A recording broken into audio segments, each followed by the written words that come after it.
नमस्कार साथियों, मैं बीके सिंह एक बार फिर से आप सभी छात्र छात्राओं का अपने इस ऑफिशियल यूट्यूब चैनल उड़ान ग्रुप ऑफ इंस्टीट्यूशन पर स्वागत करता हूं। साथियों, अभी सुबह का 6 बज रहा है और जैसा कि आप सभी को ज्ञात है कि अभी संस्थान में लगातार परीक्षाएं आयोजित हो रही हैं।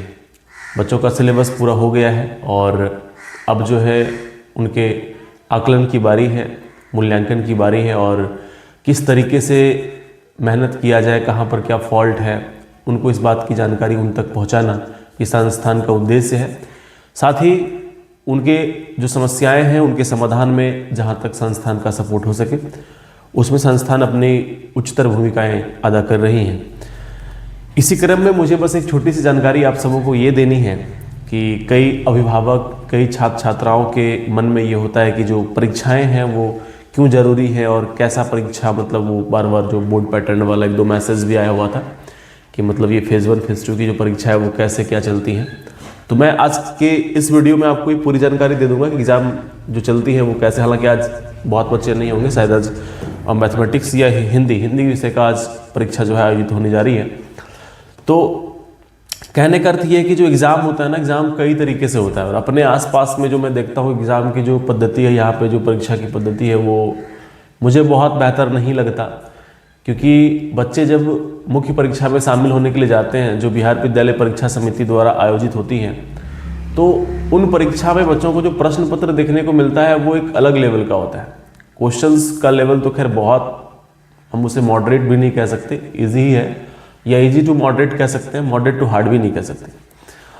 पर जो उनका पैटर्न है, जो उनका प्रोसेस है, उनसे बच्चे कई जगह पर मतलब वो होता है ना कि पहले से भयभीत होना, बहुत बच्चों में ये देखने को मिलता है कि वो जब एग्जामिनेशन सेंटर पर जाते हैं तो उनको लगता है पता नहीं आज क्या मेरे साथ होना है, कैसे कैसे मैं एग्ज़ाम दे पाऊँगा या दे पाऊँगी, कैसा एग्ज़ाम जाएगा। और जो लोग हैं मतलब एग्ज़ाम देते देते कोई डीएम आ गया, कभी कोई एसपी आ गया, क्योंकि बीएसईबी की एक ऐसी एग्ज़ाम है जिसमें कि डीएम एसपी तक उतर जाते हैं। बाकी और किसी एग्ज़ाम में मैं उस तरह से नहीं देख पाऊँ। सीबीएसई बोर्ड का एग्ज़ाम होता है तो बहुत लोगों को पता भी नहीं चल पाता कि सीबीएसई बोर्ड का एग्ज़ाम है। पर जब बिहार बोर्ड का एग्ज़ाम होता है तो वो तो हमें लगता है कि मतलब शायद ही कोई घर हो, शायद ही ऐसा कोई गली हो जहाँ लोगों को पता ना चले कि बिहार बोर्ड का एग्ज़ाम चल रहा है।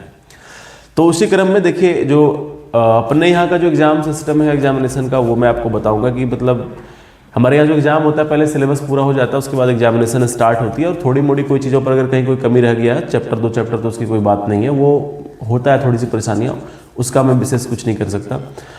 तो ये जब सिलेबस पूरा हो जाता है तो लगभग 1.5 महीने के अप्रॉक्स में कोशिश रहता है कम से कम 1.5 से 2 महीना जो है वो एग्जामिनेशन चलते रहे संस्थान में, और एग्जामिनेशन के हेल्प से हम लोग बच्चों को जहाँ तक इम्प्रूव करा सके वो कराएं। उसी क्रम में देखिए प्रश्न पत्र जो अपना होता है वो इस टाइप का प्रश्न पत्र रेडी होता है। इसमें जो बोर्ड पैटर्न पर ये प्रश्न पत्र बनता है और इसमें आप देख पाएंगे कि जो ऑब्जेक्टिव क्वेश्चंस वगैरह भी होगा तो ये भी, जैसे बोर्ड में डबल क्वेश्चन आता है तो डबल क्वेश्चन होगा, और मतलब 100 मार्क्स का है तो ये भी 100 मार्क्स का होगा। ये तो प्रश्न पत्र हो गया। प्रश्न पत्र के अलावा आपको पता है कि जब ये ऑब्जेक्टिव सब्जेक्टिव दोनों एग्जाम है तो इसमें कॉपी और OMR दोनों ही चाहिए बच्चों को। तो ये इसमें OMR शीट अपना होता है ना, इस टाइप का ये OMR शीट मिलता है और इसमें बच्चों को जो ऑब्जेक्टिव क्वेश्चंस हैं वो उनको कंप्लीट करनी पड़ती हैं। इसके अलावा अगर हम बात करें तो ये है, ये जो है ये कॉपी बच्चों को मिलती है। जिस प्रकार से आप 16 पेज, 18 पेज, 32 पेज अलग अलग प्रकार की कॉपी जैसे आपको बोर्ड में देखने को मिलता है, तो यहाँ भी जैसे यूनिट टेस्ट एग्जामिनेशन करवाते हैं तो उसमें थोड़ा कम पेज होता है, फाइनल वाले फेज़ में ज़्यादा होता है, उसमें भी जो थियरी का सब्जेक्ट है वहाँ पर अधिक पेज की कॉपी मिलती है। तो कहने का मतलब ये प्रक्रिया है इस तरीके से, मतलब A2 जितना भी एग्जाम से फेज़ 1 हो गया तो फेज़ 1 में 5 सब्जेक्ट अगर हमारे हैं और एक एडिशनल है तो 6 सब्जेक्ट का एग्ज़ाम फेज़ 1 में होना है, फेज़ 2 में भी 6 होना है, ऐसे करके 5 फेज तक एटलीस्ट एग्जाम चलती है, जिसमें कि हम लोग 30 परीक्षाएँ आयोजित करवाते हैं और 1-2 दिन का बीच में गैप होता है, इसलिए 1.5 से 2 महीना चला जाता है। तो एक तो ये हो गया इतना। अब ये क्या होगा कि फेज़ 1 का जैसे ही सारे पेपर का एग्ज़ाम आ जाता है, मतलब एग्ज़ाम हो जाता है, इनका कॉपी चेक हो जाती है, उसके बाद जो फेज़ 1 का 6 सब्जेक्ट का जो रिजल्ट बनेगा वो रिजल्ट रेडी करके बच्चों को वो रैंक कार्ड, रिजल्ट कार्ड जो है वो उनको प्रोवाइड करवा दी जाती है फेज़ 1 में। फेज़ 2 होगा, उनका भी रैंक कार्ड उनको मिल जाएगा, वैसे ही 5 सब्जेक्ट 6 सब्जेक्ट का जिनका जैसा है। 5वां फेज जो होगा उस 5वें फेज में बच्चों को रिजल्ट कार्ड नहीं मिलेगा, उसमें रिजल्ट कार्ड की जगह उनको अंक प्रमाण पत्र जो होता है, मतलब पूरा मार्कशीट जैसे कि बिहार बोर्ड जारी करती है, वैसा मार्कशीट 5 फेज के मार्क्स को मिला के उनका जो औसत अंक होता है उसको निकाल करके और बच्चों को एक मार्कशीट प्रोवाइड करवाई जाती है संस्थान से। और उस मार्कशीट में हमारी कोशिश होती है, मतलब इस बात का हम दावा नहीं करते, पर हमारी कोशिश होती है कि हम बच्चों का जो मूल्यांकन है वो उस तरह से उस कॉपी का मूल्यांकन करें कि उनका जो मार्कशीट है वो बिहार बोर्ड से जो उनको फिर आगे मार्कशीट मिलना है उससे बहुत ज़्यादा वैरी ना करे। कहने का मतलब वैरी करे भी तो सकारात्मक होना चाहिए। यहाँ अगर मैं किसी को 300 अंक लिख करके दे रहा हूँ तो उनको वहाँ 299 नहीं आना चाहिए, उनको 305 आ जाएगा वो चलेगा, पर उनको जितना मार्क्स मैंने लिख के दिया उससे 1 नंबर भी कम तो नहीं आना चाहिए जो मैं यहाँ से दे रहा हूँ। क्योंकि अगर हम ये मूल्यांकन वगैरह ठीक ठाक कर पाते हैं और सामान्य स्थिति रहती है परीक्षा में भी बच्चों के साथ, तो वो ये प्रदर्शन उनका वहाँ भी वैसा ही होता है। वहाँ थोड़ा सा बेहतर अंक और आ जाने का वजह है कि जो क्वेश्चन का लेवल है यहाँ से वहाँ का बहुत टफ नहीं होता, जहाँ तक कि ईजी ही होता है। इसके अलावा यहाँ पर जैसे कि बच्चे अभी कोई एक आध सब्जेक्ट नहीं पढ़े होंगे, अगर एक आध चैप्टर नहीं पढ़े होंगे तो उसका क्वेश्चन अगर उनसे छूट रहा होगा, अभी 5वां फेज में जाके वो बना पाएंगे, लेकिन हम तो उसको जो औसतन अंक दे रहे हैं फेज 1 फेज 2 सबका दे रहे हैं, तो इनमें उनका 1-2 टॉपिक है जो उन्होंने नहीं पढ़ा है। तो ये परफॉर्मेंस वहाँ जब वो मेन एग्जाम में जाएंगे तो वो पढ़ करके ही जाएंगे, वो तो उससे पहले जो भी समस्याएं हैं उसको तो हम उसका समाधान करके ही भेजेंगे उनको।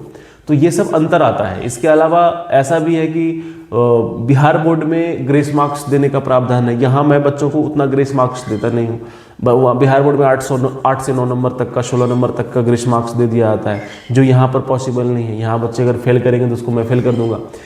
ऐसा कई बार देखने को मिला है कि यहाँ पर मैं बच्चों को फेल करके भेज देता हूँ और बिहार बोर्ड से पास करके भेजती है, वहाँ पर बच्चे पास कर जाते हैं। तो ये ऐसा हो सकता है, इसमें कोई बड़ी बात नहीं है, पर मैं यहाँ उसके लिए मेरा जो मूल्यांकन का पद्धति है वो बिल्कुल भी बदलने वाला नहीं है। जैसे होता है वैसे होगा। टीचर काम कर रहे हैं, मेरी भी कोशिश है कि जहाँ तक संभव हो वहाँ तक आपका मदद किया जाए। ये वीडियो बनाने का जो मेरा उद्देश्य है विशेष करके कि जो गार्जियन हैं, जो खास करके अभिभावक हैं हमारे, उन तक ये पहुंचना चाहिए। जो भी छात्र छात्राएं देख रहे हैं, आपसे मैं निवेदन करता हूं इस वीडियो को अपने अभिभावक तक जरूर पहुंचाएं आप, वो भी देख पाए कि एग्जामिनेशन जो होती है वो किस तरीके से होती है। कई बातें आ जाती हैं, फ़ी का मैटर आता है और भी चीज़ें आती हैं कि मतलब अगर इतना फ़ी लग रहा है तो उसके पीछे क्या है, स्ट्रगल क्या है, तो बहुत सारी चीज़ें हैं। और कई बच्चों के मन में आएगा कि सर इसमें ये टॉपिक में थोड़ी सी यहाँ पर ये परेशानी थोड़ी सी ये, तो भाई इंसान की ज़िंदगी है, परेशानियों से भरी है, समस्याओं से भरी है। समस्याएँ अगर नहीं होंगी तो ये ज़िंदगी फिर रुक जाएंगी, क्योंकि बिना समस्याओं की ज़िंदगी चल ही नहीं सकती। सच्चाई तो यही है। और बाकी रहा ये शैक्षणिक करियर का थोड़ी बड़ी समस्या है, तो समय जब तक ये लिखा हुआ है टाइम टू टाइम ये सॉल्व होता चला जाएगा।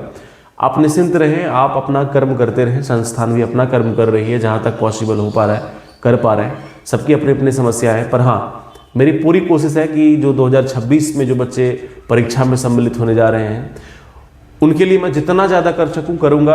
कोई परेशानी मेरे ख्याल से उनको नहीं मैं होने दूंगा।